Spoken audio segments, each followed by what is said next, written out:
the snappy, snap again. Yeah, that's going to be outtakes there. Outtakes. It'll be at the end of the show. Whew. All right, we are ASHEBORO Undecided, and we are here with East Coastal Ghost. Good job. Yeah, I've butchered that name a few times. Everybody does. I was looking at it like, oh, anxiety. I'm gonna mess that up. I messed my man's up last time too, Yeah, so okay. like it's fine. Well, I didn't. I did it on purpose. So Yeah, we'll go through that. We can go ECG for sure. Yeah, I like ECG, ECG. yeah. I like that. So let's go ahead and go right into what you do. Like what you do. I'm a paranormal investigator. A lot of my work has been local, and then this past year, I decided I was tired of local, and I was ready for the go big or go home kind of situation. Like what was happening around me wasn't enough. I needed more. So I took a trip, to Pennsylvania, filmed at Pennhurst. I got invited with another paranormal team who had a ridiculous setup, like made me look like I come in with like a brown paper bag. I did 14 hours. I did 14 hours overnight on the USS North Carolina battleship. Awesome. And hopefully next year is nothing but traveling. Okay. Yeah. So what's the motivation for what you do? Like the purpose? So starting out, I didn't have like a motivation. I didn't have purpose other than paranormal's been something that I've been obsessed with since as long as I can remember. Everyone knows Ghost Adventures and Zach Bagans. Zach Bagans was daddy for me growing up. Okay. And then now he's not. You get to know more about the person. Yeah. I was, big into like horror movies, anything that had to do with the unknown. I wanted to know more about it. And so COVID hit. I've always done the paranormal stuff. I've done abandoned places. I did it in high school. And then COVID hit. And I was like, there's nothing to do. Everything's closed. I binge watched, I can't tell you how many YouTube videos, and I was like, well, if they're putting it on YouTube, why can't I? So I kind of bit the bullet and went and got all the extra equipment and started filming. So it's been probably about 1.5 years now that I've been putting content on YouTube, and I didn't have a purpose then. But now seeing that what the platform can hold, that if I do, which, I don't have to be big to do these things. I want to use it not just for paranormal, but for a greater purpose, to let people know they have a safe space. And you've got a platform to use your voice, use it for good. Right. So when you say that, it's like I'm guessing you're kind of hinting at like the stigma that goes along with trying to find the paranormal. Yeah, and things like that. Like so many people, especially around here, yeah, they go ahead and go all the way off and say, "Oh, this is so bad," and this is this. Yeah, so I actually get that. In my personal life, not even through YouTube, I get the criticism based on like my religion and things like that, and they automatically think the worst, and that's not what it is. And then you have like your skeptics, and you have the people who are like diehard believers, and then you have some that are like, I don't know, I have to see it for myself. And I'm right in the middle. I believe that there's things out there, but it's almost like looking proof for myself. And then you do things like this, and it can almost have like a religious like impact on your life. You go into a building and you see something walk in front of you like a shadow. You have no explanation, and you're like, okay, so there is something else after this. Right. And it changes your whole way of thinking. So I guess creating that safe space for people to believe what they want to, how they want to. I'm not here to like change your mind about it. But I'm, open for opinions, and I'm here to listen to your ideas as well without criticizing you the way that I have been criticized. Well, you have to have a very open mind to do what you're doing anyway. Yeah. So, it's nice. A lot of people, maybe come up in a more closed-minded household, and so it's hard for them to express their ideas or thoughts on things like that. So I could definitely see the value in. I see, and what I you're grew doing. up in one of those closed-minded households. Mhm. You know, my parents were first responders. You know, they were like, outside of this house, you're not safe because I've seen it. Mhm. Right. So I didn't do anything growing up. You know, I was always home. I was always working. I was always with my siblings. And so when I moved out, I kind of went through like this rebellious stage where I can do what I want. I can be around the people that I want. Right. And, you know, I don't have to do things their way. And to a point, I'm still like this, you know, because if you're not here to support me, then I don't need you. But also had to calm down a little bit. Right. Right. We all been there. Yeah.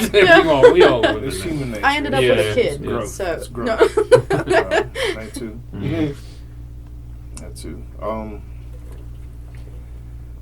I guess the other thing that I was really trying to figure out is like, you go out there and it's like it seems like it's a lot of scary, for lack of a better term, scary at night. You know, the one that I have really dove into and watched a couple times was the one at Deep River Mills. Yeah. So that's the one that really caught me, and I was like, I'm just looking, and I really felt uneasy too. And I don't know. I'm trying to figure out if that was y'all's clever camera work or if it was really, you know, this, because. Yeah, so our goal for that night was, I drive past the places all the time, and I was Right. like, no trespassing, I want to get in, Right. you know. And so when I was filming with Landon's sister, you know, Rebecca at the time, we were like, well, let's go. Why not? And the funniest part, I don't know if you see the first part of the video, is there's a cop car coming up the road, and Yeah. we're right at the gate. And I was like, just keep walking. We walked past the gate, Okay. and then we turned back around and we booked it inside. I know you said something about the cop on the bridge later on in the video. Yeah. Yeah. So, you know, we get in there, and this wasn't even meant to be, like, paranormal. The goal was to go in, you know, I'm always using some sort of equipment. And I was like, let's just go in, because there's people out there that are like, well, you have equipment, that's electronic, you could tamper with it. So I'm like, all right, well, I'm here to give everybody content. Let's go in and not use equipment. And just do, like, an exploration video. Just go in, Okay. see what's left in here, check it out. It's something to do. Something for the channel. And when we get in, automatically, I wholeheartedly believe that places hold energy. You know, you go into, like, Comedy Zone, closed at night. You go in there and you can feel the vibes that have happened in this place versus you go into, you know, a closed hospital and you're like, you feel those things. Yeah. So we get into this place, we get past the gate, and we get to the first building, and all of a sudden I feel like I've got 5,000 eyes on me, and it's really uneasy. And there for a bit, we turned the camera off, and we stood there with the lights, and we talked, and we were like, this doesn't feel comfortable. It's just the two of us.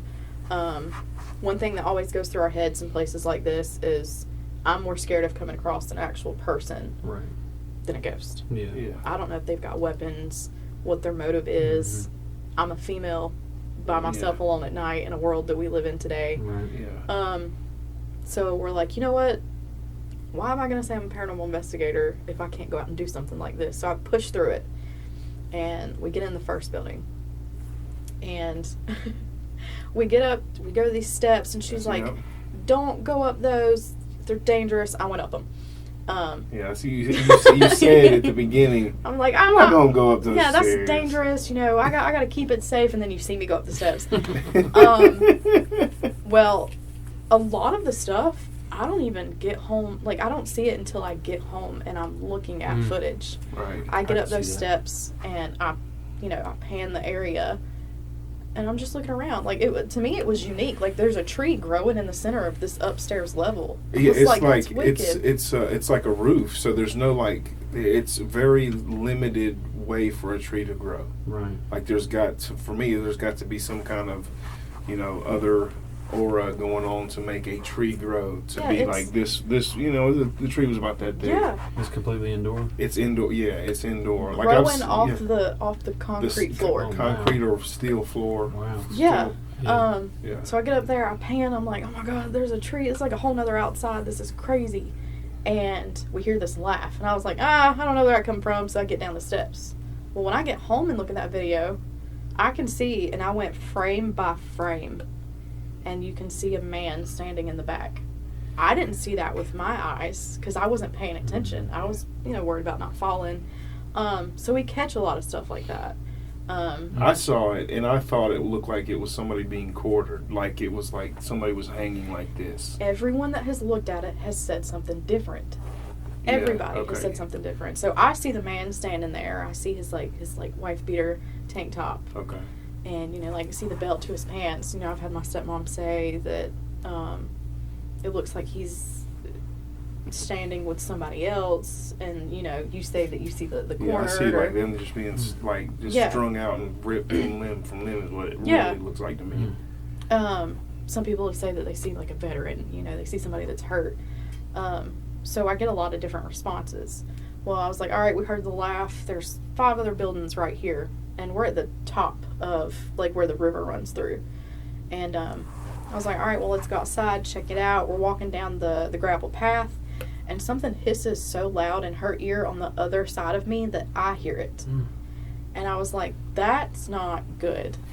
Like, is this a cat hiss or like a snake hiss, or what kind of, like, I don't want to make you do the hiss, but like I was trying to hear it too, and like I was like, it's hard to explain, because I'm not saying that something come up and was like, right. But it was loud enough that she stopped in her tracks after she just about tripped me, and her ears rung for like a good 30 seconds.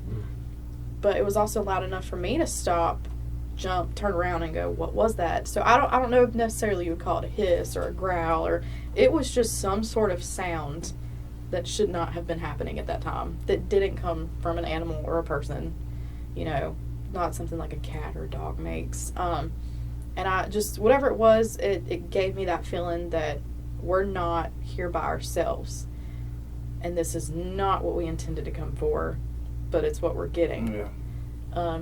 So we were like, all right, we hung out for a little bit longer, and then we were like, you know what, let's go to the base of the river. They've got like a sandy bed down at the bottom, and I have walked these trails before. First time I ever walked this trail, we had that bad hurricane come through. It had flooded like the week prior, so where I was walking, everything was underwater. Okay. The week before, so when I get down there, why am I seeing what is laid out to be a grave? They took, the river rocks and circled it out, and they took the sticks and tied it up and put a little cross at the top. And that's when I had called the cops that night. I was like, I don't know if this is a homeless person, an animal, what happened.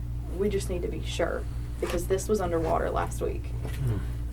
So that was the same night or a different night? It was the night before. Okay. So, because of that incident, I was like, all right, well, we're getting paranormal stuff. Let's go back to that same spot. I want to see if the cross is still there, if the rocks are still there, if any of it's still there.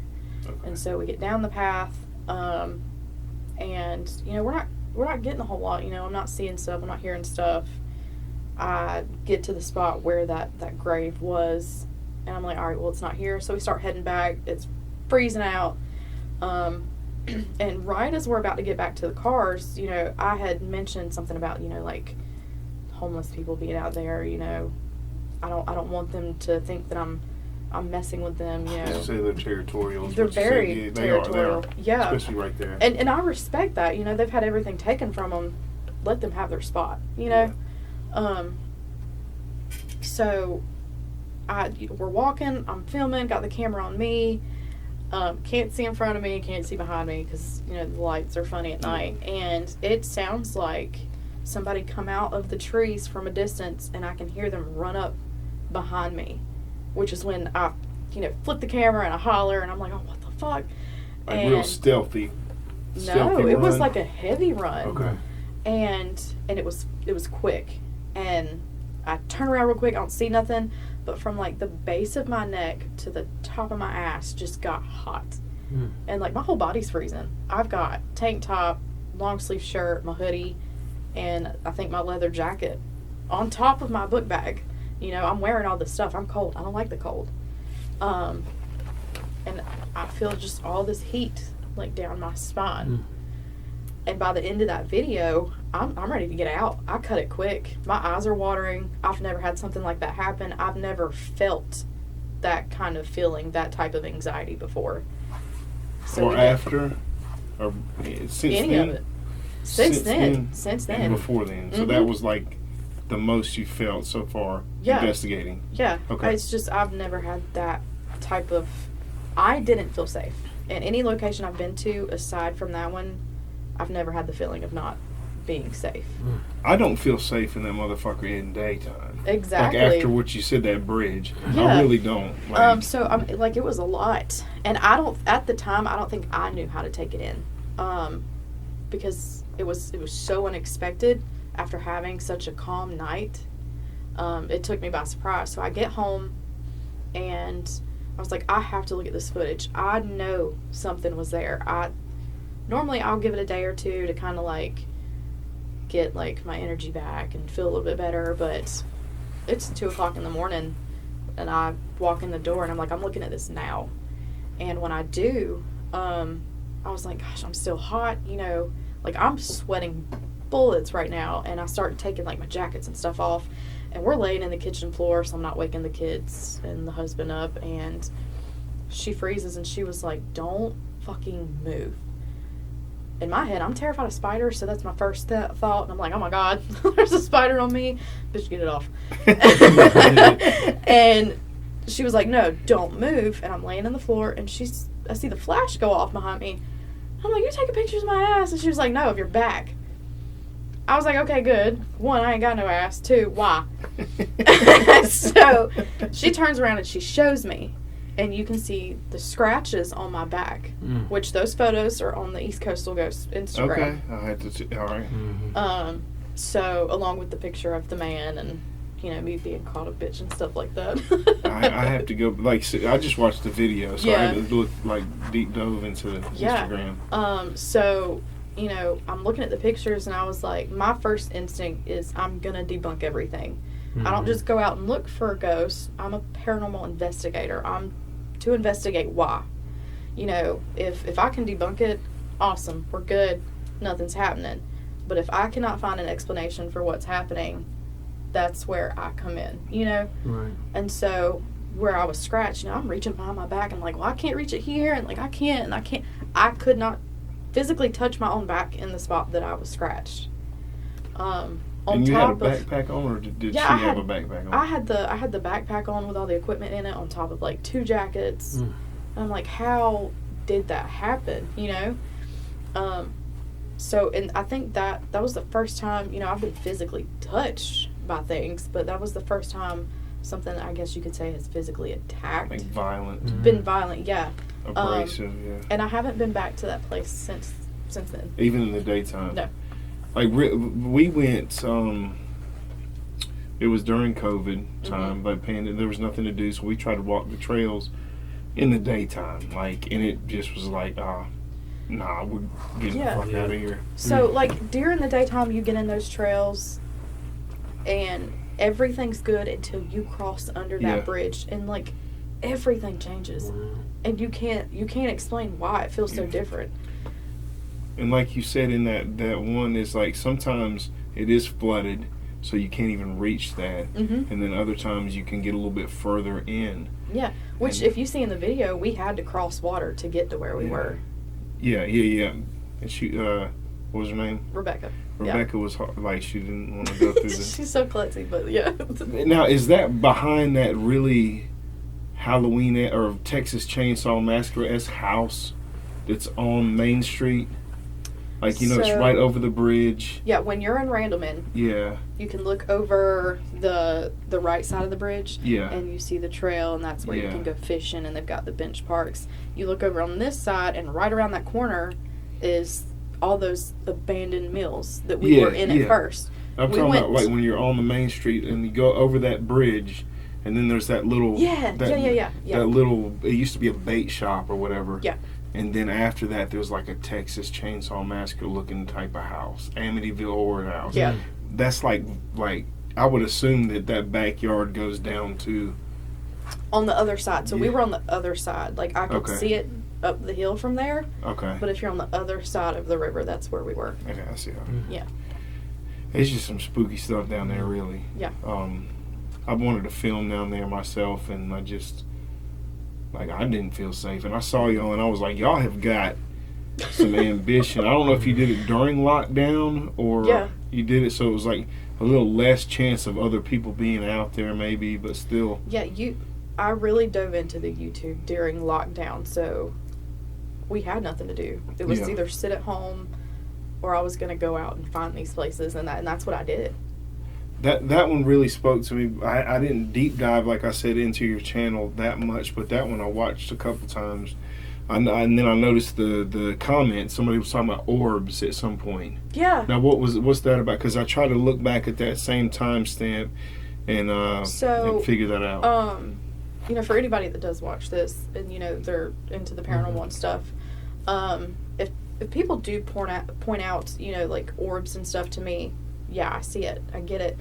I'm not a fan of orbs because I can't go back, I can't look at that, and I can't find where it come from. Mm-hmm. You don't know if it's dust. You don't know if it's a cat hair in the air. Right. You don't know if it's a spirit. So I'd leave them be. Like, if you see them, lens flare. yeah, you know, if you see them, that's awesome. I've had people that, you know, like through TikTok, that are like, there's an orb in my security camera, and I'm like, that's a spider web. Yeah. You know, so I don't really feed into orbs a whole lot. You know, if somebody points it out, they see it, awesome. But also for me, because I'm real big into the adrenaline of the paranormal, I got an orb. What am I going to do with that? Right. That's not enough for me. Right. I want to see the shadows. I want to hear things. I want to physically see this stuff. I want die-hard evidence, and this is what I come for. Right. So I was wondering about that because I didn't Yeah. know. I don't know the lingo and the terminology of what Yeah. the paranormal world is. I just look at it and I appreciate the value of it, and I also think the same thing. Like I said, me and my wife went through the catacombs of Paris, and it was just a whole different feeling. Mm-hmm. I would love to go, You know, like, just a whole international trip. yeah, the dress is from that. That's from Yeah. It's you know, we didn't have that motivation to be filmmakers or to document things, or Mhm. like we still don't have the investigation bones in our body, but we're in these places. Why not, you know, try to learn? So Yeah. you were talking about that you didn't have the equipment for the Deep River deal. So like, just kind of explain to us the equipment that you had that night versus if it was like an all-out investigation. Like, what made the difference between those two? The only equipment I brought with me to Deep River was my camera, backup batteries, backup SD cards, Okay. and my lights, of course. That's it. Now, up until I filmed at Pennhurst in Pennsylvania, I was fairly new to not the investigation portion, but doing it in a professional manner, Mhm. or just having the extra stuff. So now if I go out, I have what is called the REM pod. Okay. I have my EMF. I have dowsing rods, the spirit box. We tried different methods with spirit boxes. Let's backtrack just a second. Are you, Go ahead. are you You want me to familiar with explain those? them? No, I'm not. Well, our viewers will. I got you. There's Yeah, a yeah, few yeah. that I am and few that I'm Gotcha. not. Yeah. So, yeah. So Just explain each of those. Yeah. Yeah, so like Just a- yeah. Yeah. a REM pod it's going to be the red and black circular device that I use. It's got an antenna sticking right out in the middle, and it's got 4 different lights on it. You don't see those lights unless something's happening. You know, you turn it on, set it down, don't touch it. This device only goes off by physical touch. Okay. So you have to physically, not the bottom of the REM pod, you have to touch that antenna. You got to grab hold of it, and it's going to go off. Now, it will detect temperature change, whether it's getting hotter or colder, but there's 2 specific lights for that. The rest is direct touch. So that's probably one of my favorites. Mhm. And you got an EMF, which is the little handheld, you know, black device that I use. It's got the lights at the top. and it detects like electromagnetic frequencies. In better terms, if I take it and hold it up to a breaker, it's going to go off. Right. But I'm holding it, I'm sticking it next to you and next to you, it's not going to go off. We don't emit that kind of energy. But if I'm holding it in my hand, I'm not near a breaker, I'm not near anything electric, and it starts going off, then that's when we deem that something's there. Because in the paranormal world, they say that spirits, ghosts, entities, whatever you want to call them, they emit those electromagnetic frequencies, which is really scientific, really nerdy, but it's kind of neat to learn about. It's very neat, yeah. Dowsing rods. A lot of people know what these are. Very, very old kind of equipment. They were used to find water sources and so on. And these now, a lot of times, if you know how they're used, yes, no questions. I can go into an abandoned location and ask them, lead me to where you are, and it'll take you through the hallway. And they've never let me down. I've actually had some pretty funny stuff happen with them. So they're really neat to use, but you have to do them in like a calm manner. You've got to be really focused in on what you're doing when you use them. They're a fragile piece of equipment, I guess you could say. And then the spirit box is pretty much a radio, and it scans through those radio frequencies really fast. You can do it forwards or backwards. And what it'll do is kind of like with the EMF, it'll take those frequencies and transmit them into words. So it'll spit out words or phrases or sentences through this little box. And what we do now, instead of just playing it out loud, is we hook up the headphones to it. We blindfold ourselves so we are sensory deprived. I can't hear what you're asking me. So when I hear something through that, my headphones, and I say it out loud, does it align with what you asked me? And that gives us more of like a true answer as to what's going on through the spirit box. Awesome.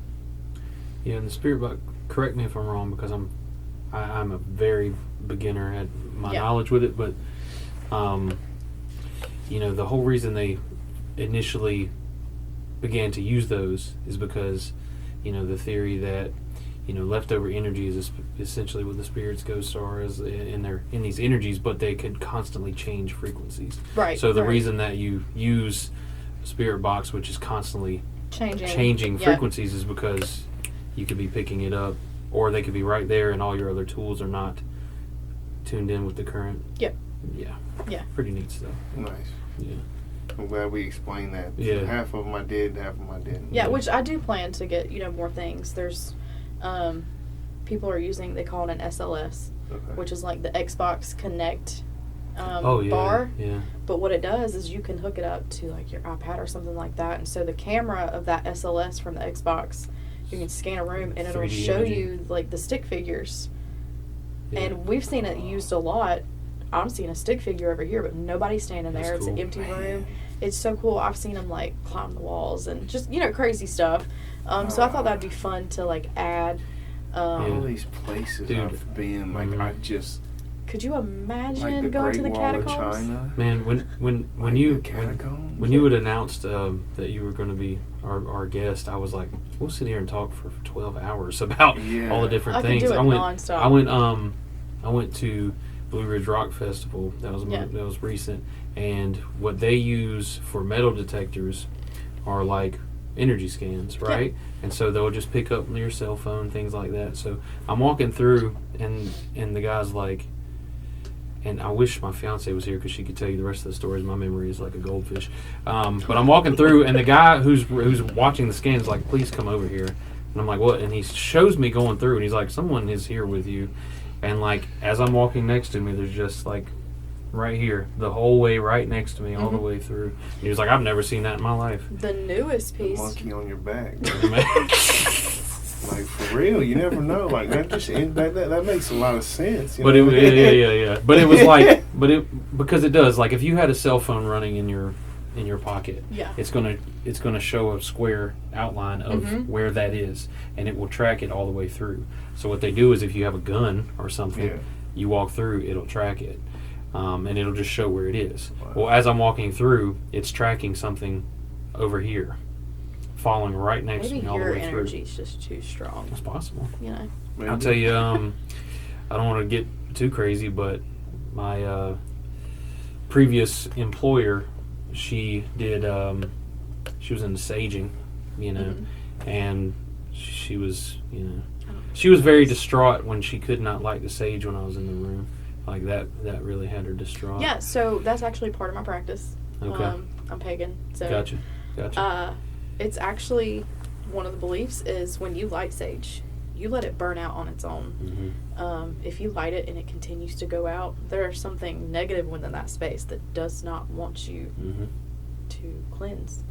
And people oftentimes get confused with sage. There are certain types of sage for cleansing, and the most common type that's bought, which is white sage, is actually for welcoming. Nice. Yeah. Really? Okay. Now, I didn't know the details of that, but I did know that you have to be very particular when you're using it, because you could do the exact opposite of what you're trying to do. It is. It's very wishy-washy. Yeah. Yeah, I'm really thinking about all the places we've been and kind of like dropped the ball, or not dropped the ball, but missed opportunities, man. You weren't Like, open well, I had no idea. You know, Yeah. I had no idea, but just like what I have, like the people I've been with and didn't know who was there. You know? Yeah. You know, I grew up in a haunted house. The house I live in now, we've had issues with spirits. Then again, sometimes I think, could it be me because of all the places I go? What do I bring back? Right. And also, like, we were talking about equipment. The newest piece of equipment we're wanting to go ahead and bring into will be a thermal camera. You know, we put off heat. Yeah. Spirits are said they're cold.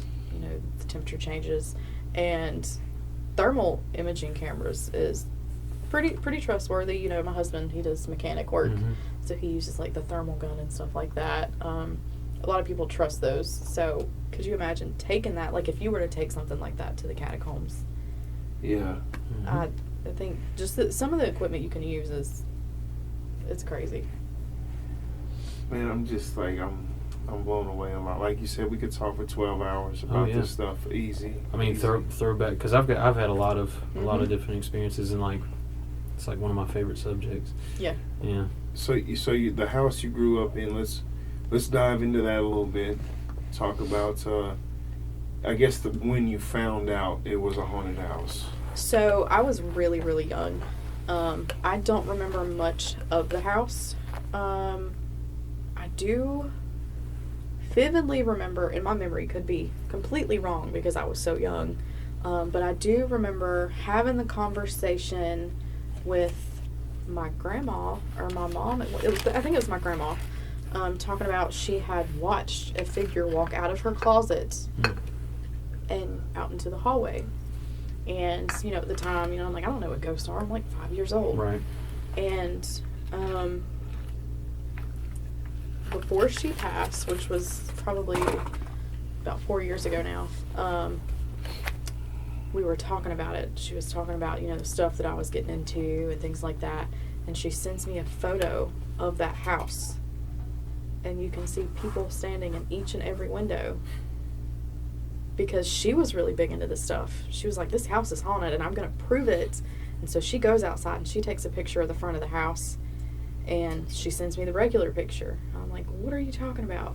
Then she sends me a picture where she circled and labeled everything. So not enhanced it so much or messed with it. No, she just like on her phone, she with her finger just like circled over what it was. Just and like you did with the Deep River, just pointed the arrow to it. Yeah, that was it. And I mean, it wasn't like she took the picture and edited. I mean, it was like a filmed, like printed photo. Right. You know, she didn't digitally So there's take no like this photo. Photoshop and No, shit like this that. photo was taken when we lived there Yeah. when I was 4 and 5 years old. Yeah. So that's kind of when you found out. Yeah. But, you know, I had asked her questions leading up to that, you know. Why did I hear this? Why was I having these dreams? Like, this is weird. And she was like, well, the house is haunted. I'm like, what are you talking about? What? But I was telling her at the Cantina Taco Loco, I went to Mexico in 2005, and the girl I was with at the time was staying at her parents' house. And she had her parents wanted me to stay in a different room. Stayed in a different room.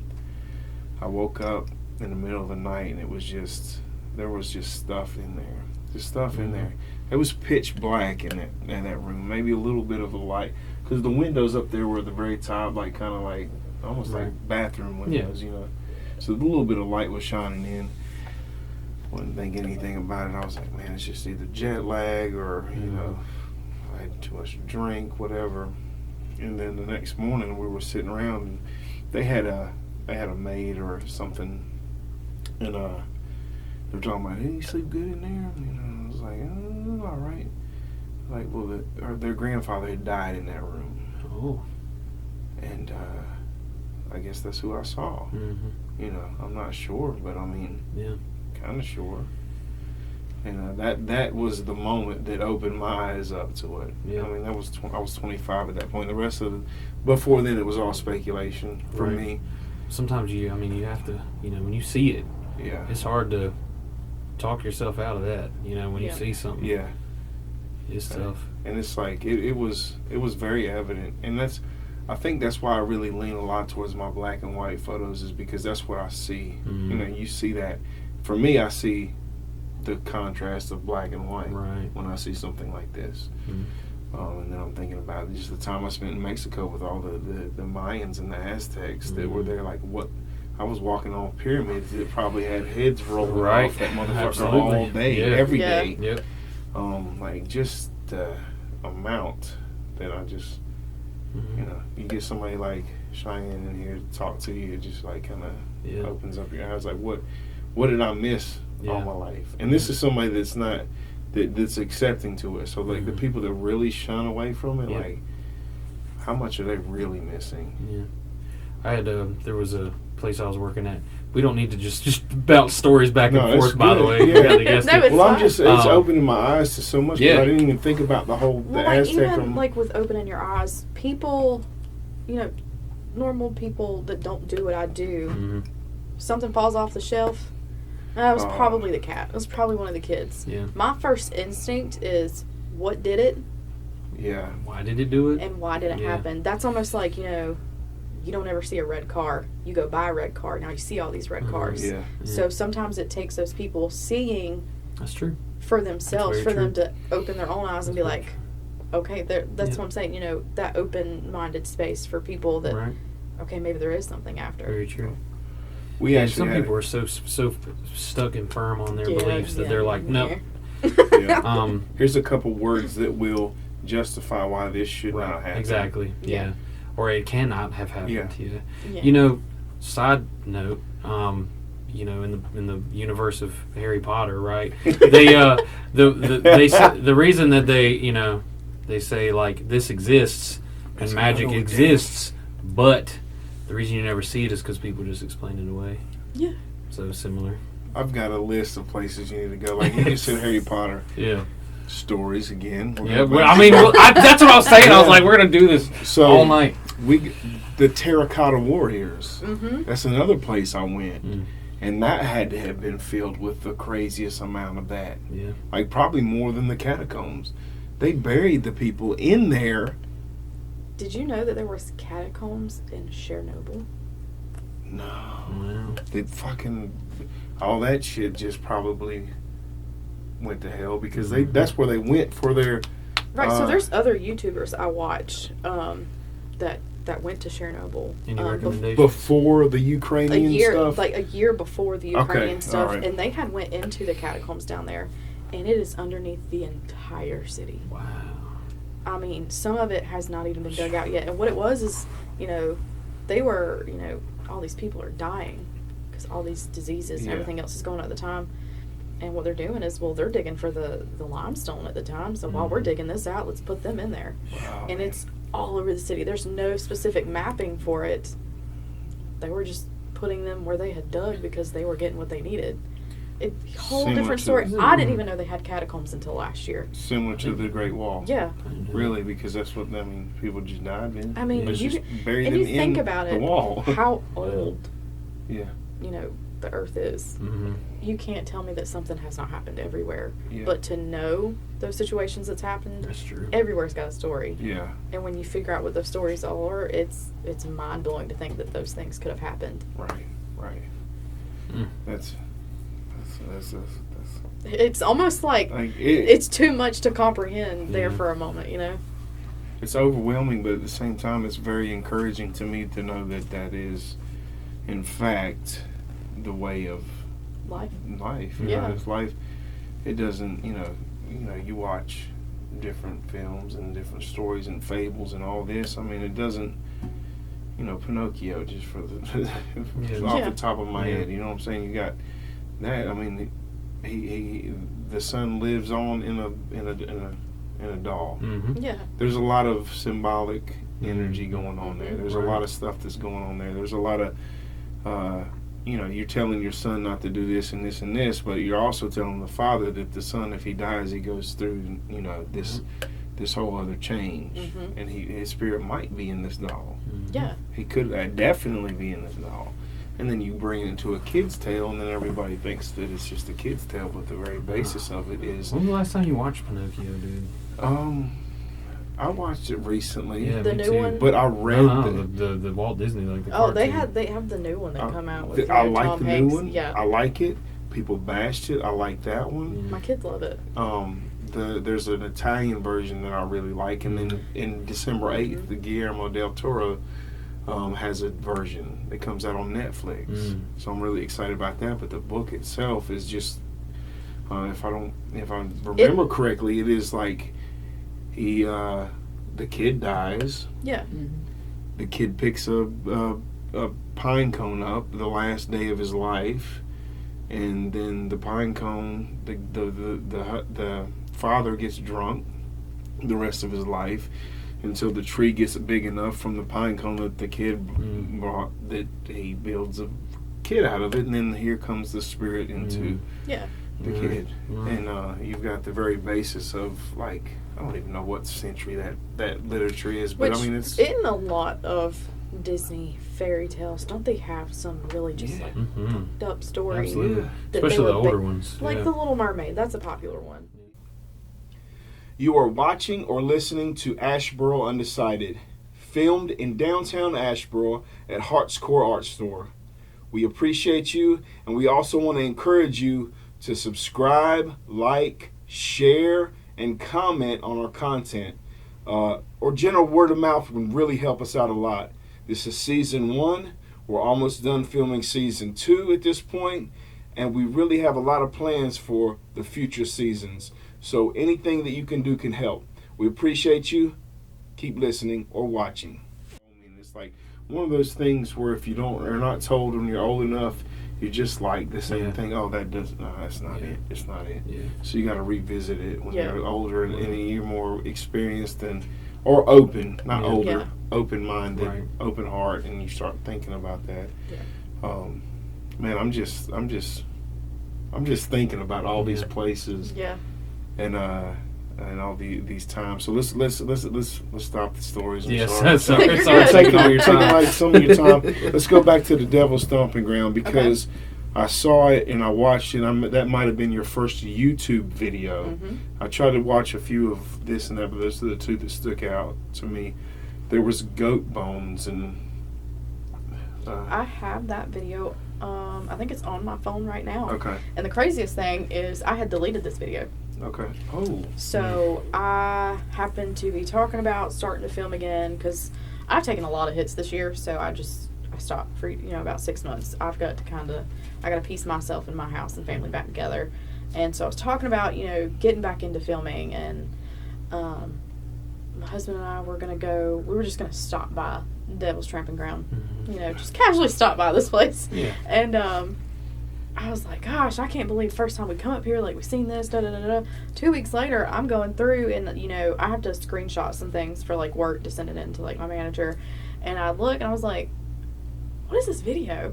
And I click on it, and it's in my camera roll as if I had put it in there, like, 3 days prior. Ooh. But I had deleted it 2 years ago. Wow.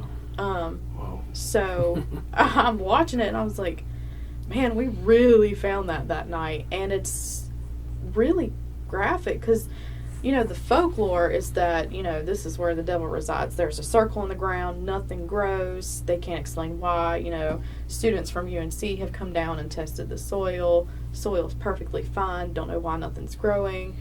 They've done tests on it and experimented on the soil. But they say that, you know, devil comes out at night, and this is, you know, he does, like, not necessarily the devil, but, you know, maybe something demonic or whatever, and he's just in the vicinity. You know, they have, you know, people say that they went out there with their tents to try to camp in the circle, and they wake up in the morning and their tents are moved outside of the circle. So, you know, obviously people, you know, are going to get curious. They're going to want to go out and see these things, and I was one of those people. And another part of what happens down there, this is not, you know, myth, clearly, because I've seen it, is that you get people who are Satanists or satanic or whatever, and they're going out there and they're doing these rituals. Mm-hmm. That is very real at almost 90% of locations. You know, they're going for the paranormal and the scary things. Why not bring the worst of it? Because there are cruel people that do that, and I'm not with it, but, you know, it happens. And the night I happened to be there, we walk around the place. You know, Landon's sister might have had a couple drinks, so she's like, I'm gonna just go into the woods. Like, I don't know. And she's gone, and I was like, where did she go? So kind of like courage is foreign to me. She went all there, but like, we, you know, I've got my lights and everything. We've scanned the area. You know, people go out there camp, so we see like beer boxes in the trash, and because people just don't take care of things, and or people's had a campfire. And, you know, I was in that area. There was nothing there. And this is what blows my mind. I can't wrap my head around this. Maybe I did just miss it. Maybe something crazy happened. So I go get her, pull her back, and I hear Landon go, we've got to get the fuck out now. I'm leaving. Let's go. And I turned around laughing. I was like, oh, did you get scared? Yeah. And he was like, no, what is this? And I was like, well, there's beer boxes. And he was like, no, what is this? And I'm like, there's beer boxes right there. Like, I see where he's standing. I remember what I saw when I come in. So if it's not a beer box, what is he pointing at? And I get up there, and it's a baby goat. Somebody had cut the hooves off. They cut the horns off of it. They slit the throat and the stomach, and then they burned the underside. And the craziest part was the 10-pound salt bags that they had laid there with it. And I Googled, you know, when we left, what the salt was. And it is a salt for decomposing and to help with odors and things like that. And that's kind of what threw me off, because I'm like, if there's a dead animal sitting here, you know, decomposing, I would have smelled that when I got there, unless, one, the salt really did its job, or two, they just did that. Yeah. Like, it was recent. And by the looks of how everything was set up, I'm going to take the latter and say that it was very, very recent. Because, you know, I go back another time, and I can't even find the bones of the thing that was there, you know? So the video online is what time period from what you just said? 3 days later. Okay. So, but you have a video of... I just, that stuff I can't put on YouTube, you know? I do have the video of what I found that night, you know? Why couldn't you put it on YouTube just to... So they do have certain monetization rules, you know? That's sometimes too graphic, or, what's the word, too violent for viewers. If someone were to message you on your Instagram, would you be able to send them the video? Yeah. If I'm not mistaken, it either is on my Instagram, or I had mentioned putting it on my Instagram. I wonder how they get away with putting PNB Rock's murder on there and Offset's murder. I know. Or Takeoff. I know. I don't Like, get it. It's either. there's no consistency. That's, you know, there's specific words in videos that I can't say. I have to bleep them out completely, or not say it at all, or I can get demonetized. Like just, I guess, profanity or... No. Just things that could be offensive or triggering. Yeah. Okay. So, and I guess in a sense, you know, with the animal, that could be triggering to some people. Right. Oh yeah. I can see Right. that. I can see the hoof even that you had kicked just for a second. Yeah. Kind of like triggering something. The bones. Yeah. I can see can't that. say suicide on YouTube. Yeah. Yeah. Nope, have to you say can't. like undead themselves. Off themselves. Yeah. Or- Offense. Off with your Unalive. head. Off No. themselves. Yeah. Unalive. I didn't know this. Yeah, at there's a all. lot of things. Yeah, that's one. We were beating around the bush over here. Yeah. He's like, yeah, suicide. Yeah. That's one, you know. This might can't get taken say- off. Yeah, You can't say Yeah, yeah. I Sexual mean- assault, yeah. things like that. Yeah. four-letter R word. You can't say. Mm-mm. Cheese pizza is not something you can talk about. Yeah. Wait, what? Yeah, that's CP. So it's YouTube is really tightened up on that. But what's wild is there's videos on YouTube. There's videos on YouTube that violate these things that have ad revenue. But if someone makes a video talking about those videos, they'll get demonetized. Right. I was wondering because like, really, you saw PNB Rock dead on the chicken and waffles floor, Yep. Mm-hmm. bleeding out. Yep. And it was shared and taken, Mm-hmm. and then you got Kanye West talking about what he's talking about, and it's done. You got you maybe saying something about this, and it gets done. Yep. Mm-hmm. So I'm learning with that It's too. wild. Yeah, with social media, which, you know, I've done social media since I was like middle school. Like I did Vine when that was a big Mhm. thing, and you know I've dove into every Vine, platform. Yeah. So I've really just kind of picked up on what each generation is like okay with and how Mhm. things work, and so I guess I could just say that I paid attention to that as time went on. Kind of research a little bit. Yeah. But realizing what you have to be careful with, like even with YouTube, whether things are your belief or not, cancel culture is the thing, you know? Mhm. Oh yeah. So Yeah. you have to be in front of the camera. You have to be open-minded and welcome to anything and everything that you could possibly want. You are not here to offend anybody, and you have to watch your every move on the camera. And that to me is the craziest thing with Mhm. YouTube, you know? So But have you been pulled down from YouTube at all? No. Or you just did research before you posted? I did the everyone? research before I posted, but also at the same time, while following the same guidelines, you know, I want to kind of break that barrier. You know, I see YouTubers who something 7 years ago happened, and they're having to do apology videos for it now. Mhm. Right. I'm not going to apologize for something Right. I did Yeah. 7 years ago because people grow, and I learned my lesson. Yeah. I'm not going to relive that because you don't move forward if you're stuck back That's here. true. Yeah. I've tried personally. I've tried to I gotta hop off the bus for a second. I'll be right back. jump ahead of it. You know what I'm saying? Yeah. Like, there's things in my first album that I really regret saying, Yeah. and rightfully so. You know what I'm saying? Yeah. Hip hop was so homophobic when I was growing up. You Yeah. know, so like there were some things that I really dropped that I wish that I never had said, and before anybody had ever done anything and said anything about it, somebody asked me a couple questions in different publications, and I was able to address it early before somebody Yeah. told me to apologize for it. I Yeah. was like, I think I need to do this Well, for not myself. only that, but you know, things and times change. You Right. know, things are always changing. They're always gonna change. But you haven't lived unless you regret something. Yeah, But as long as you can learn from what you regret and know that you can change from that, you don't have to apologize for being human. yeah. And know what you should and shouldn't apologize for. Exactly. Like knowing when you were like totally in the wrong, or you were in the wrong in their eyes, the cancel culture eyes. Exactly. Like when you know you just did wrong, and you like, you know, you're a little kid stealing from the store type shit, and then you're like, Yeah.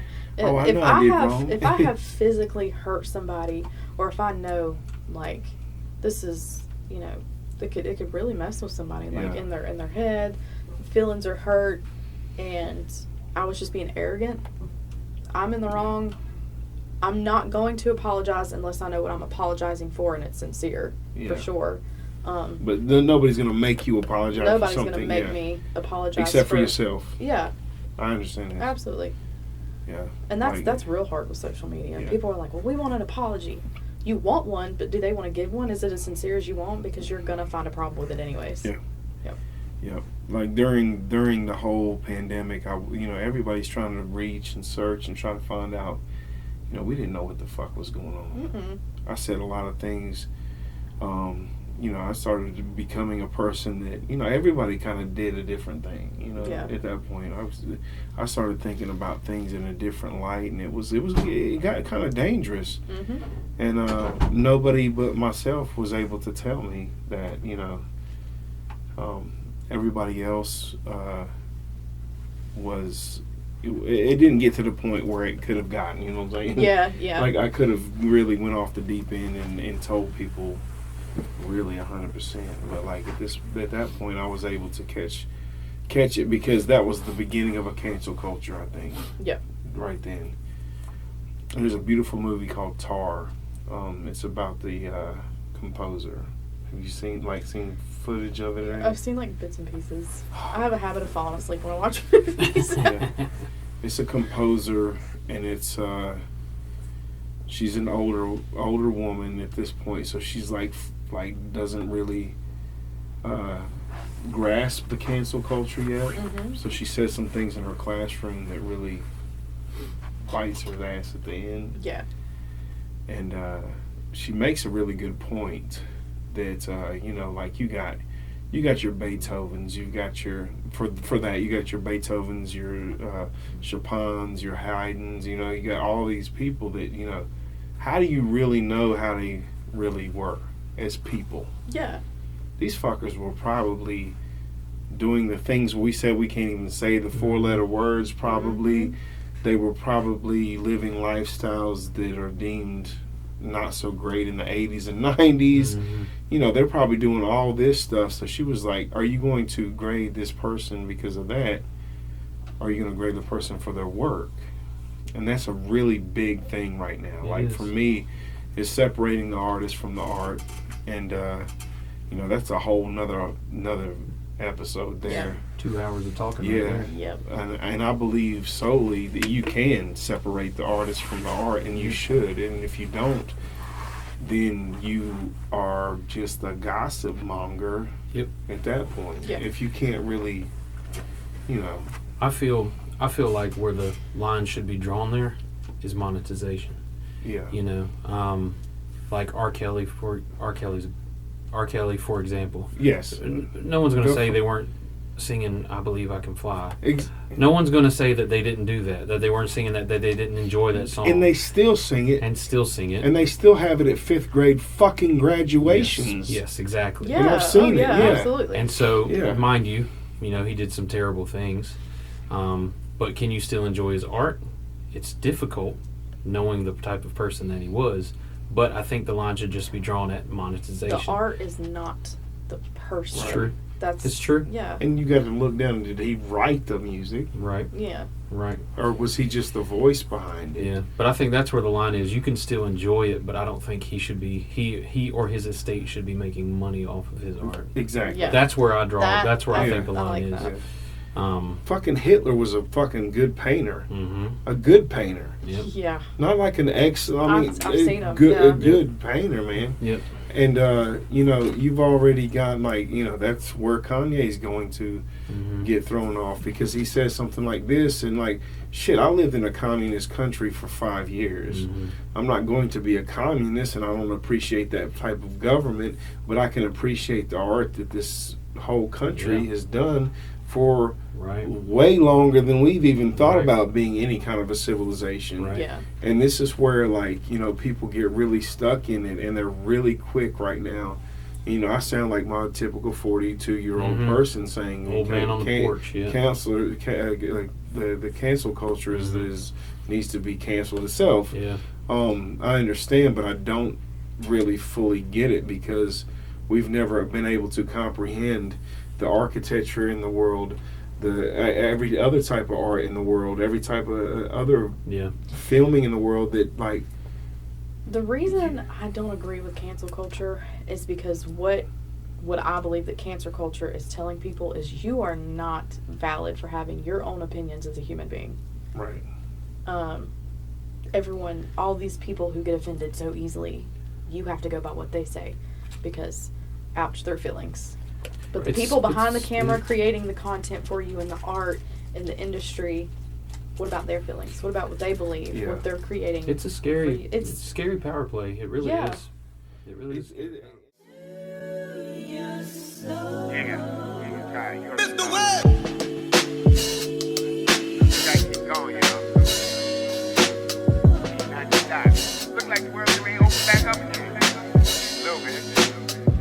It's like time and time again, I gotta remind myself what state of mind I'm in. Tomorrow's not promised him, so give flowers to the kid now and honor him.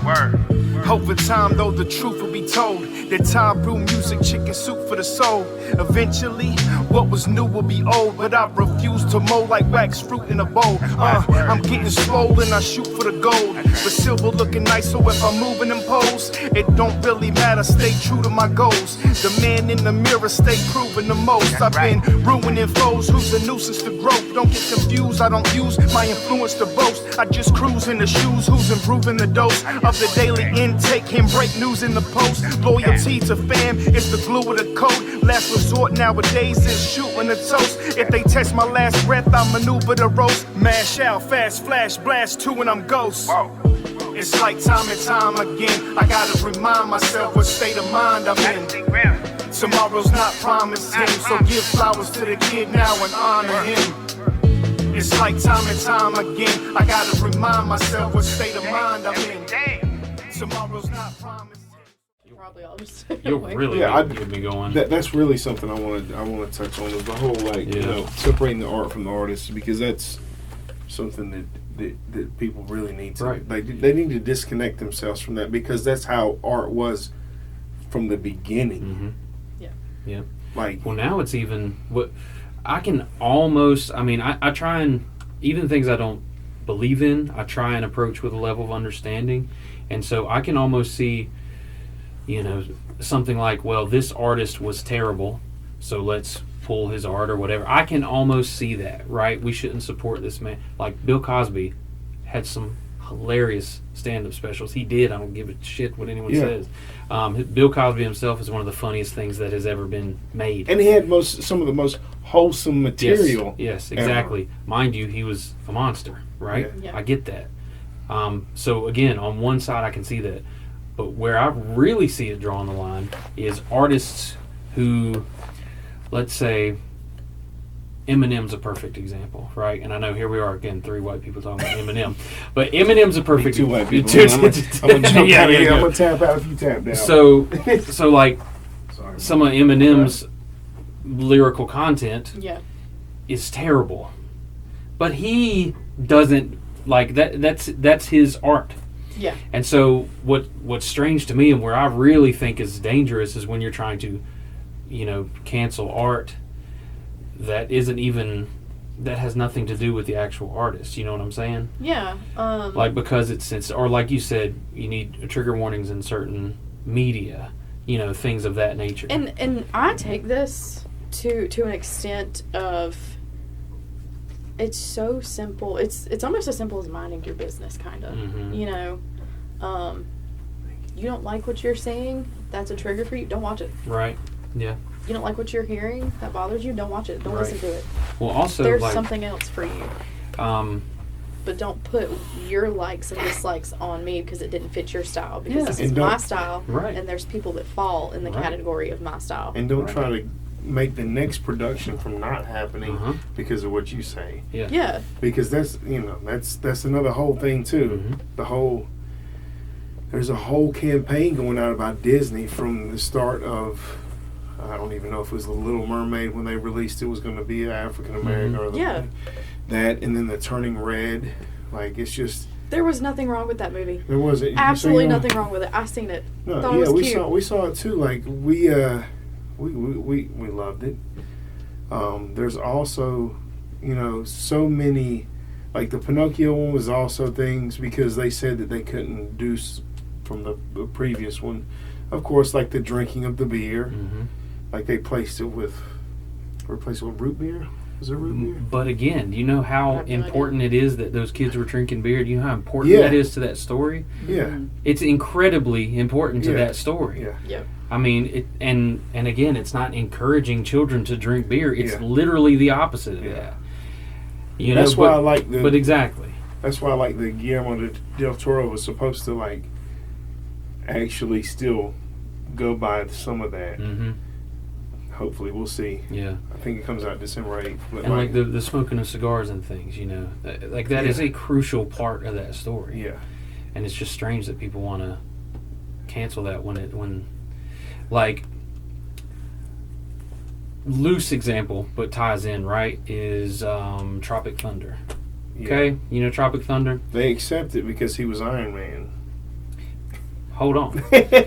Now they're coming back though. Yeah, so Okay, so I didn't know they are that. revisiting that.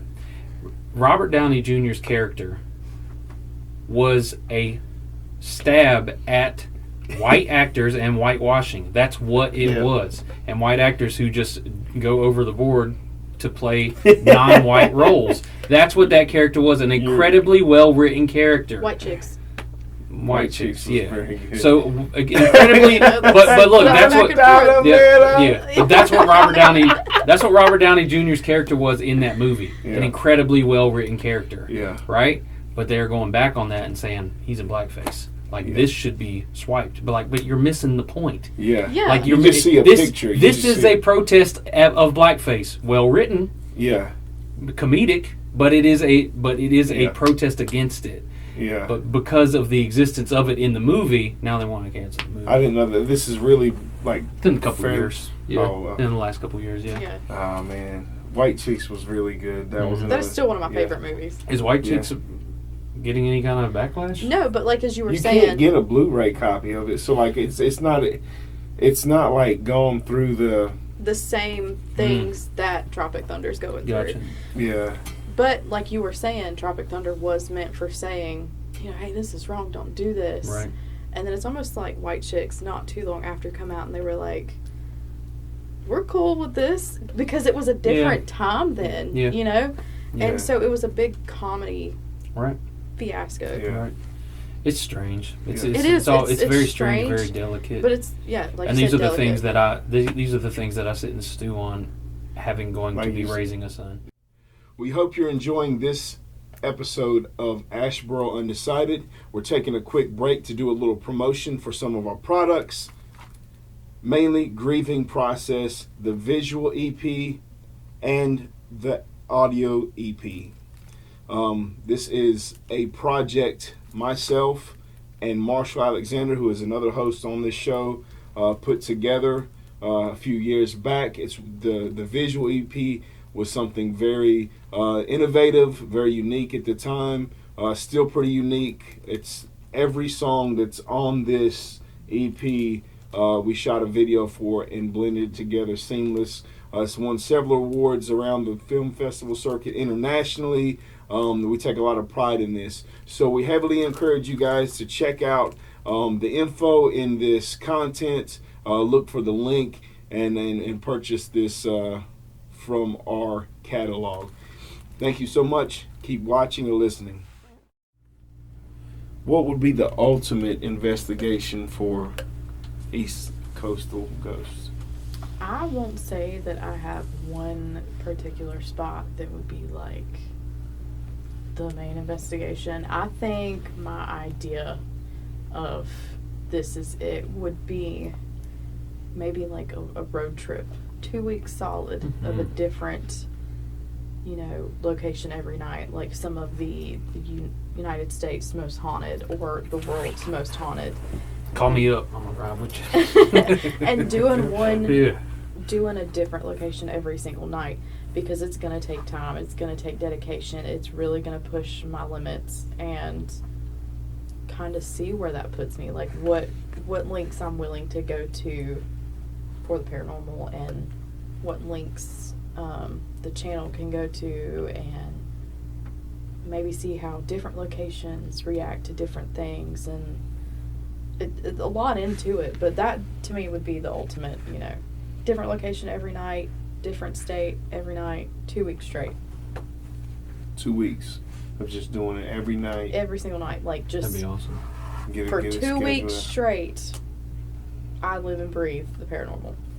How could you do that with we, you know, you've got two kids, Mhm. a husband? How feasible would that be? Planning would have to go into it or not? A lot of planning would have to go into it. I feel like I can make it happen. they go to the beach every year with their grandma. So I'm like, Yeah. you know what time are you going to the beach? Yeah. And then tell Landon, be like, we're taking off work, we're hitting these places. But also, a lot of people don't realize it's not just the time and the hard work and travel that goes into this, it's the money. Mm-hmm. I did not realize until I was looking at places to book, because I'm a mom, you know. I do have a job, I have things I have to do. I'm not trying to trespass and get a felony charge for these types of things. So I'm trying to be the responsible one and book these places and contact the owners. But $1,200 per one night is the What's that? average of what I'm paying Wow. to go somewhere. Wow. So it's a Definitely an lot, investment. especially when it's coming out of my own pocket right now. Right. Now, you know, the dream eventually is to have YouTube be my main career for two reasons. You know, everybody, you know, you live in a society where you have to work. So what is your dream job? That would be my dream job, is doing something that I am absolutely obsessed with, and two, knowing that it's something that could financially take care of my kids and my family. But until that happens, it's all out of pocket, so Yeah. it's a lot. It's a lot. I didn't know that was another question I was going to ask, because, you know, when we film, we either got to get permission or we got to figure out a way to deal with that. So I'm guessing around here, you just kind of... Around here, I'm like, oh, you know, I'm just walking. I go, oh. Yeah, yeah. But now if I go to another state, I don't know y'all. Like Pennsylvania, you did that, you contacted somebody. So actually, The other team that you went with, I guess. Or- that was with the battleship. They reached Battleship, out to okay. me and wanted me to Okay. go, and I was like, yeah. Yeah. Now with Pennsylvania, I planned this 4 months in advance, and when I go to locations, I like to get B-roll shots and things like that. And so I was like, I know, like, I should have known everything that I read about that Pennhurst is hidden. To, you know, even at the time, society would have had no idea this place existed. You can't see it from a main roadway, a highway, buildings within the location. It is open field surrounded by woods, trees, long driveway tucked in the back corner. You wouldn't know it's there. And we get in the vicinity as to kind of where it's at, and I was like, maybe we can drive by it and get some like B-roll, because I'd never been. I didn't know if they had like a gate specifically right outside the buildings, or how this worked.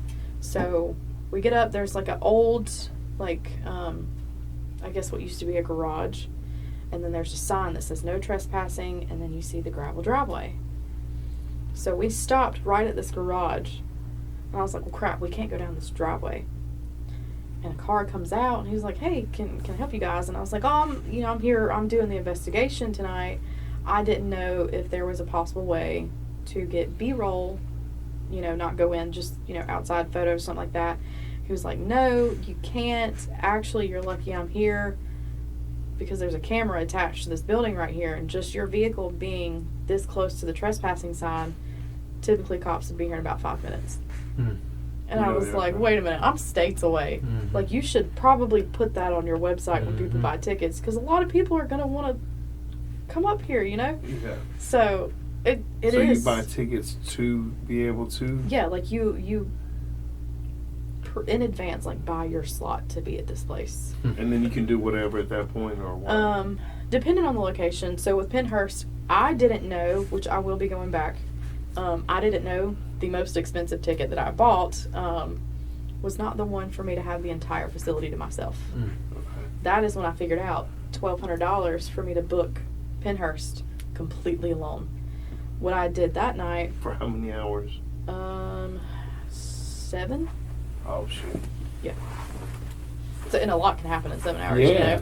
So that night, when I get up to the gate, and I was like, is this a private investigation? He was like, no, it's general public kind of private, which means they had a certain amount of tickets on sale. 40 people bought them. You get put in groups. There's 12 different buildings, just about. I think there was 5 that we had access to at the time. And so they split these groups, and we would rotate buildings. I did learn that night I don't film well with others, because what I've got in my mindset is Yeah. everyone else showed up with a flashlight. I come in with like 3 cases of equipment, my backpack, cameras, all this Proton stuff, and I pack. was like, I can just imagine right now. I'm like, do you hear that? And then somebody's like, oh my god! I was like, no, wait a minute. Oh, that would kill me. Yeah. And it happened. Yeah. So I have like snippets of where I was like, oh my god, I wish they'd shut the fuck up. Mhm. And then I'm like, all right, guys, back to like. It So was you want to go back all by yourself? Is Yeah, what you're saying? that's the plan, is to Yeah. go back and have all of those buildings. And this was a psychiatric hospital, or I can't remember what you said. I'm sorry. So yeah, in a sense, it's a Okay. a lot happened there. There's stories to it. Dr. Fear was the actual doctor there. He almost got off on like hurting the patients. Like, Right. you were bad, I'm gonna hurt you. Sadist. Yeah, it's the story behind it's insane. Yeah. And this is in what place in Pennsylvania? I want to say by Spring City. Okay. That sounds familiar, so I could be wrong. We're gonna make this work. Mm-hmm. I want to make it work. I want to make it work for all of us. You'll be out there shooting a music video. No, I would. So, and the worst part about it We got is, 7 hours. She gets about 4 of them. Yeah. but there's multiple buildings. Yeah. So, for 7 hours, we could be all doing what we want to in this location this is and what I never need to pass each know. other. Yeah. There's underground tunnels that link these buildings together. That's about how much you would charge. Like somebody would charge if I would be like, "Hey, I need to block off Elm Street for a day," and Mhm. just film on Elm Street for no reason but just to shoot a music video. Mhm. Yeah. We went to Centralia and we didn't we went blind, so we didn't know anything. We saw the no trespassing sign, and we just kept on going. But it was in the daytime. I shot a couple of music videos there. My verses. What can I say? Videos, and we didn't really dive into it. But I that's where I had in my back of my head is like, there's got to be cameras somewhere up here. Mhm. We couldn't even see the cameras. Yeah. Oh yeah. There's got to Yeah. be somewhere. Yeah. Couldn't even see them. But no, Pennhurst is so big of a location, and this, up until I went to Pennhurst, this to me would have been The what is pinnacle. the oh my god, Mm. like we're finally going. I almost cried when I pulled in the driveway of this That's cool. place because I Yeah. was like, I fucking made it here. That's Like cool. I never in a million years thought I would end up filming a video there. And so to me And that's up on your site too. yeah, to me that Yeah, is awesome. that's a big milestone, Good. Like I started with local, like just going in an abandoned house, and now I'm at something the entire world knows about. Yeah. But Let's go to Winchester. The In manor. California? Yeah. absolutely. I guarantee wanna you could see it. probably name a place and I'm like, I got the story on this. Like when I tell you it's an obsession. That story is great. Really? Yeah. Yeah. You know the Winchester mansion of Sarah Winchester? Mhm. the guns. So yeah, That's a they were place the down makers of, or the family was the makers of The the Winchester rifle. Yeah. And her husband, I think the husband and the daughters died very tragically.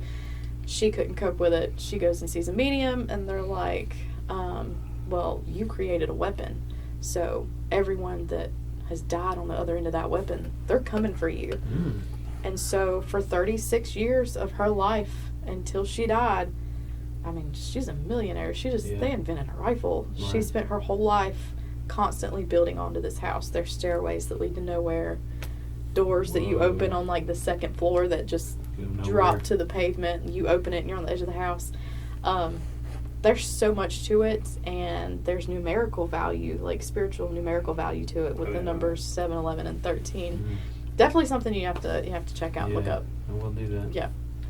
So was her purpose like to confuse the people coming after her? Yes, she thought that doing all this, she would confuse the ghosts, and they would never be able to find her inside the house. Therefore, they couldn't hurt her. They couldn't kill her. Wasn't there some level of atonement she tried to atone near the end with what she built on, or am I like totally missing that? I don't know, because if you've seen the movie, it's going to throw you in a completely different direction than the actual story. I have seen the movie, Yeah. but like I didn't put much stock into it. Just it's a movie. I thought like it like she was trying to. Every night she did rituals. You know, Yeah, she okay. went into her room and she had like a seance, I guess you could say, Yeah. which is also something my channel has not done that we may be bringing to it. That would be cool. Nothing satanic, dear God, nothing satanic. Yeah, so all right, one last break in this episode of ASHEBORO Undecided. We want to talk to you as a business owner, you as a content creator, you as a artist. If you have a business, a product, an idea that you would like to get out to our audience, please contact us. This is an opportunity we're giving at the end of this season. We're giving away 5 slots similar to this. Quick 30 seconds. Either we're going to shout you out or figure out a way to do it once we talk to you and figure out your business, your product, or your art. So please contact us at asheboroundecided@hotmail.com.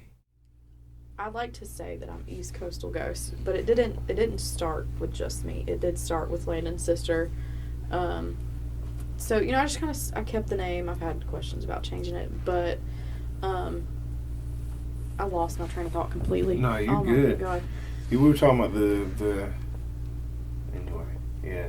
What were we talking about? We were talking about the video release forms, but I don't think that had anything so, to do with that. yeah, Maybe it did. Maybe it okay, didn't. yeah, it did. All right. We got me back. Yeah, Okay. yeah, okay. So if I bring someone to film with me, and it is okay, tonight me and you are doing the video together. Yeah. Automatically, I'm going to assume you're okay with being in this partnership of East Coastal Ghosts just for this one video. Yeah. You know, if you want to continue it, so on. Right. But now if I'm panning around and, you know, I went to a place where I filmed a video, got shit scared out of me because I didn't know who was in this random car that pulled up, and it was teenagers. Yeah. And they wanted to stick around to watch what happened, and they were in the last good 30 minutes of it. I'd probably be like, look, before I put this on YouTube, Yeah. are you okay with this? I need you to sign this. You need to do that before you get footage of them. I've Yeah. done whenever I film the kids, like the any of the camps or any of the schools I do, they already sign that beforehand. Mm-hmm.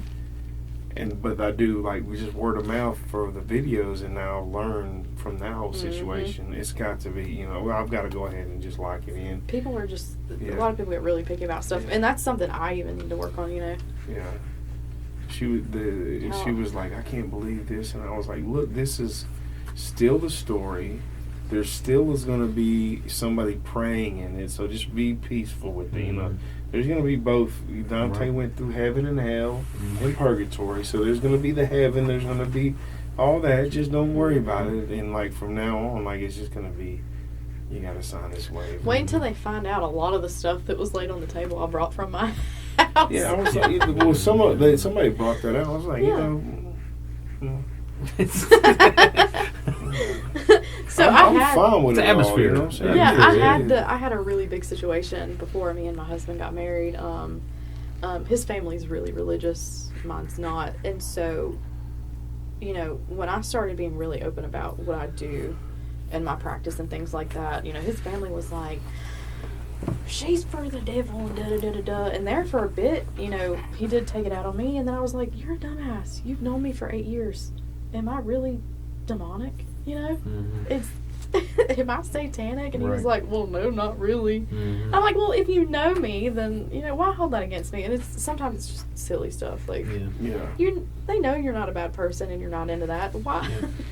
I mean, I appreciate all scopes of everything. Absolutely. So I'm not like totally saying, no, that's not the.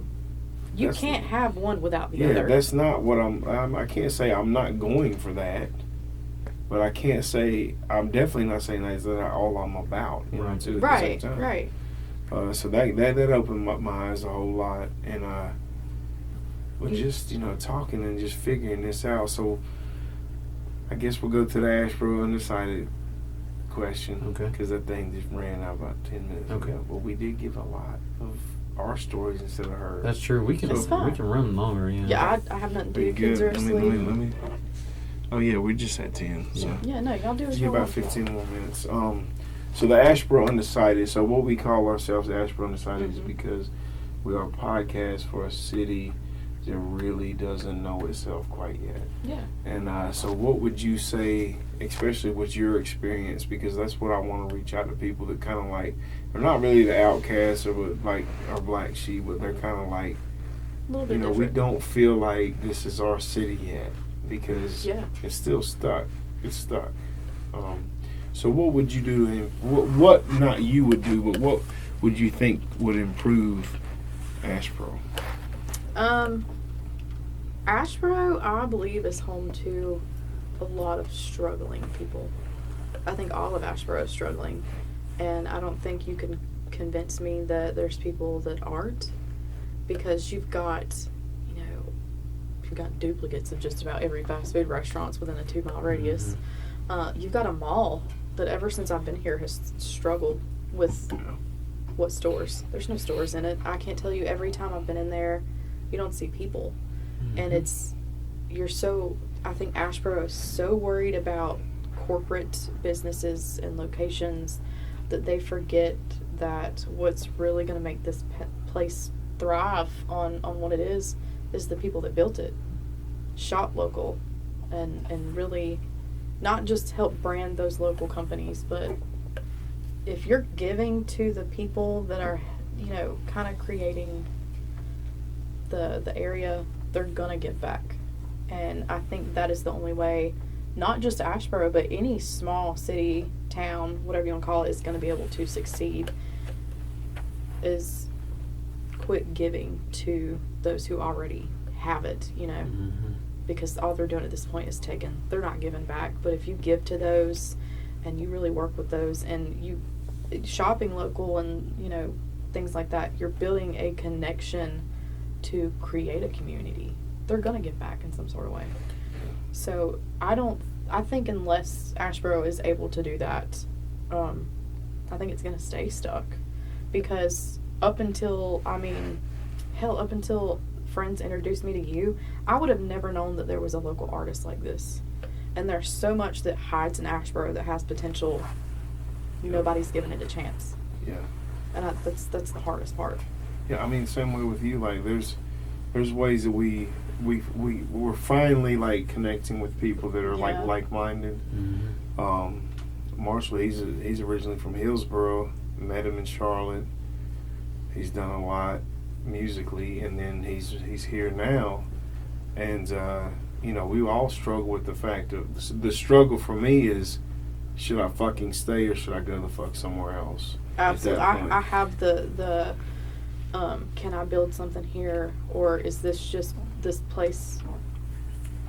Almost like we're the open and closed minded. Is ASHEBORO even open minded enough for people like us to be here? It's yet to be discovered. I think it is. Like Michael was talking about earlier, he's very excited and open about it. And I said 5 years ago I was the same way.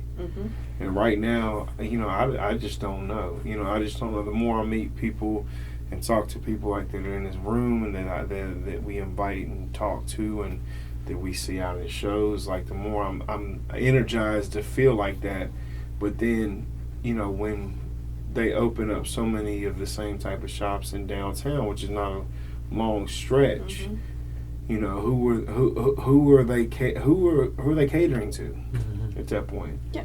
They're catering to a corporate or a specific demographic, because like I think you said, because it works. But because they see it works for somebody. Post 2020, what I've seen to have noticed, or the trend that I've noticed, not just here but nationwide, people are a lot more afraid to take risks. A lot more afraid to take risks, because when's the next 2020 going to happen, and then your business you're out of business, and all that money you sunk into it's gone. So, but like, how many Dollar Generals are there in ASHEBORO? They just put up a new Taco Bell. Yeah, As they're going to. Taco Bell. Yeah. That's what we're talking about.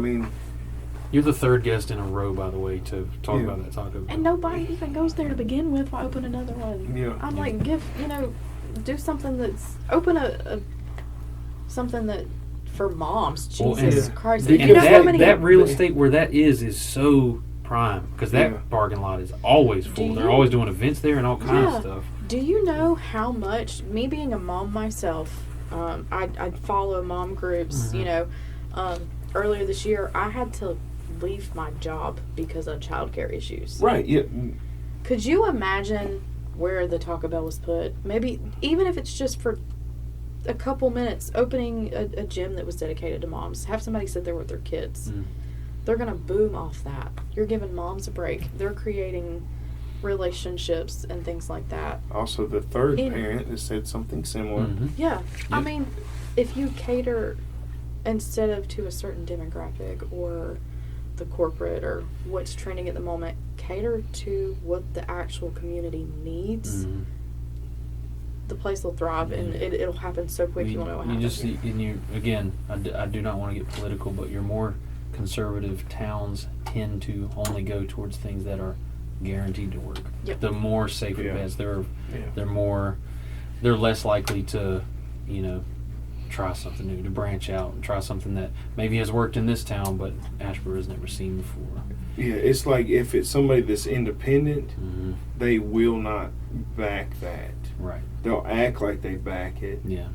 But then if Taco Bell says, "Hey, I want to get this space," then Like, they make it work. Yeah. They make it work. Yeah. But I mean, it's money. It's the same thing with It's money. Varsity used to be, and they've been fighting back and forth like with who's going to go in there. They say it's going to be Pizza Inn, which would be by a the good Walmart. thing. Yeah, which would Yeah, I be a heard good Pizza thing because Inn. that's similar to a independent, semi-local franchise. But I mean, it's just been going through hoops and all that because the owner of it actually is not from around here, and he'd rather just sit there than to have it fall victim to a something like that. I mean, it's just a love-hate relationship that I have with this. Yeah, And no, I feel that. It's refreshing to see, and talk with you.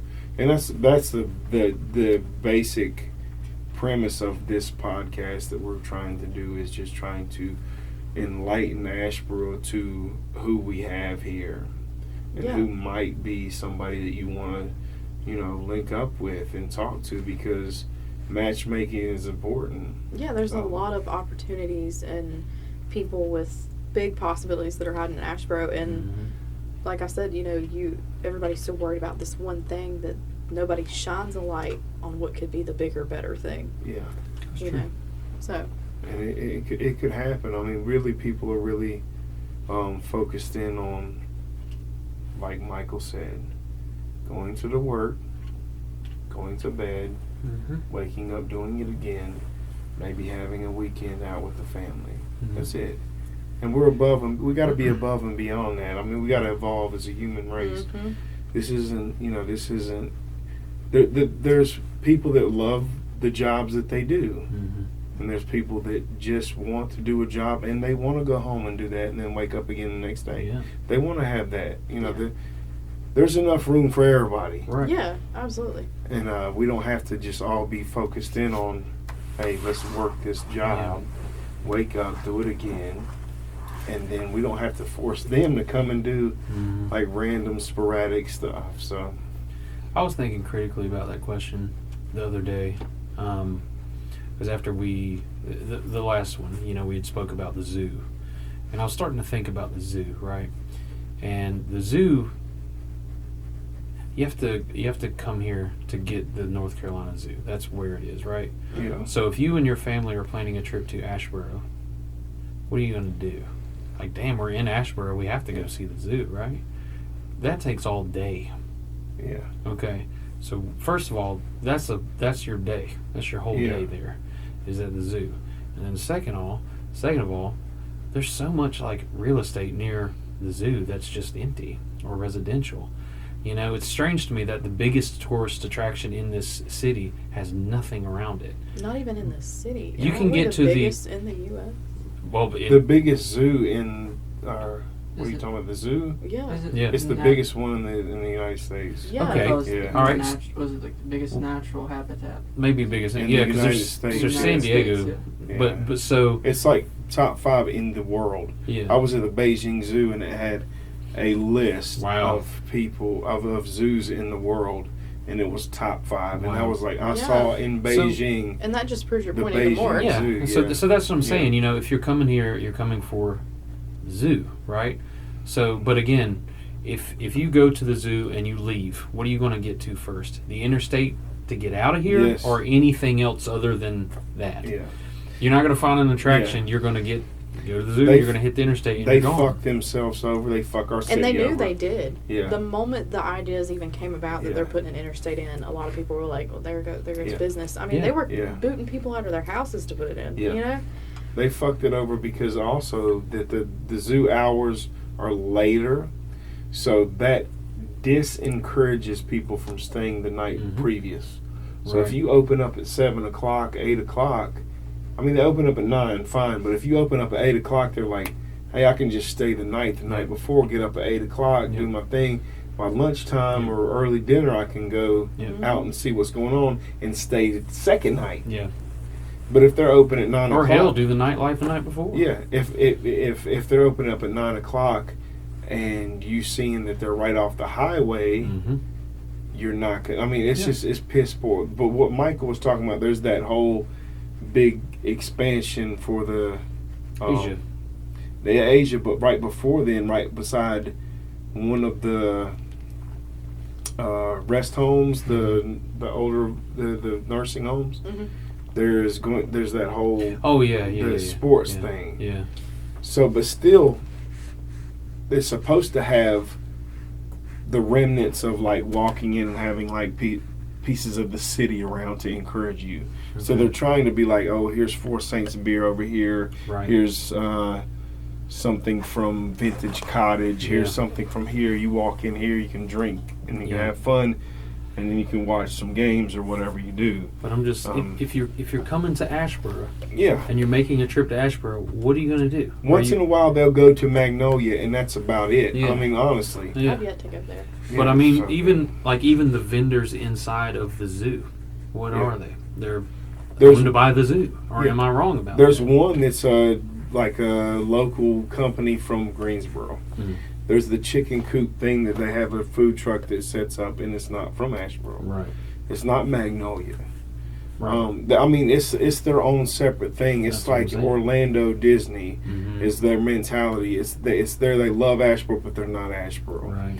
You know, the girl that I dated before Megan, she worked there. Mhm. She pretty much lived there. Right. So they would have presidents come in. They'd fucking fly them into the Asheboro by the high school, Mhm. fly them into the private joint, drive them to the zoo, and drive them the fuck back there, and not have any taste of Asheboro at all. Exactly.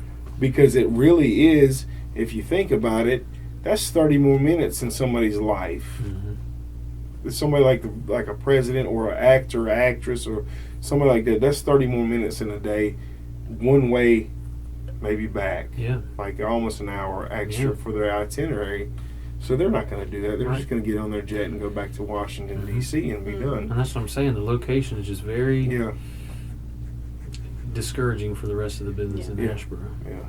And there's a lot of work to be done. I'm glad you're thinking about that. Yeah. So, I forget about the zoo just because I guess it's funny, you know, the people that live in Asheboro go the least. I you did know. until I had a kid, so I'm really there all the time. Now you're gonna get really mad because the zoo alone pisses me off. You should, it should. You well, not only as like you know people that you know care about animals and see what you know goes on, Yeah. but you get all this money because you are the main structure Yeah. to this town. Why is it every time that I show up and I pay $60 to $80, you have nothing? Every exhibit's closed. Everything's constantly under Yeah, construction. that's I'm true. paying $12 for a slice of freaking pizza. Yeah. That's true. It's tough. Everything that people pay there could go back to the community. Mhm. Yeah. And you're right too, because if you budget a day to come visit Asheboro, your budget's blown at the zoo. Yeah, Yeah. just I mean, Yeah. literally, Yeah. it's ridiculous. Yeah. And I mean, and they've raised the prices since COVID. Like, Yeah. oh my god, last time I went, it was so for me and my two boys. The youngest one got in for free at the time. I think they both did actually. Okay. So for just me and my husband to pay was $65. We didn't pack our lunch that day. Stupid mistake. It was Mhm. $7 per slice of pizza. Yeah. That did Yeah. not come with a drink. that did not come with any snacks, chips, anything like that. So just for us to eat alone was the same as our entry fee. Right. You know. And some of the places were probably not open that serve food. No, I think there was 2 places open the day that we went. You know, people go to see the animals. Well, you got animals that look like absolute shit because they're not being taken care of. I hate to laugh too, but It's true. Yeah. You know, you say that this is such a great place. Everybody has to come to the North Carolina Zoo, but your animals are dying because you can't take care of them. The fucking lion just died. Yeah. Exactly. Yeah. The polar bear, one of the polar bears, if I'm not Really? mistaken. Yeah, a couple years back. Yeah. And then the past 2 or 3 years, a lot of people go for the polar bears. Right. And it was not there. No, they're there because They they've may never moved come their out. exhibit, but they're always put away. All the animals are always put up for that time of day. Yeah. So they're making money Mm-hmm. and not having to actually work for Jurassic that. Park. Every time I go there, I make that joke. Every time I go, I'm like, you're gonna have some dinosaurs on your dinosaur tour, right? Yeah, right? Well, thank you. Yeah, no, Coming thank you for through. having me. We got to get a appreciate- picture. Yeah, let's real quick, you plug. How can people find you? What do they need to know Coastal about Ghost, East Coastal Ghost on all social media platforms. We have YouTube. Go subscribe. It is 100% free. TikTok, Instagram, Facebook. you? Awesome, Nice. awesome. What's next for you? I don't know. I'm just hoping that I have a really good feeling that next year is going to be a good year. So I'm hoping Me there's too. a lot of traveling. Me too. In 2 weeks, we're hoping that for you. Yeah. Yeah, that We're hoping for that for you. too. That would be that'd be the lottery for me. Yeah. We'll Well, line good it up luck with to some you. venues and just do a music tour and a paranormal tour at the same time. Oh yeah. Yeah. Could you imagine the hotel parties? Oh, yeah. Like some of that stuff, man. Thank you. We can go stay in a haunted hotel. Yeah, and have it all at exactly. Yeah, once. exactly.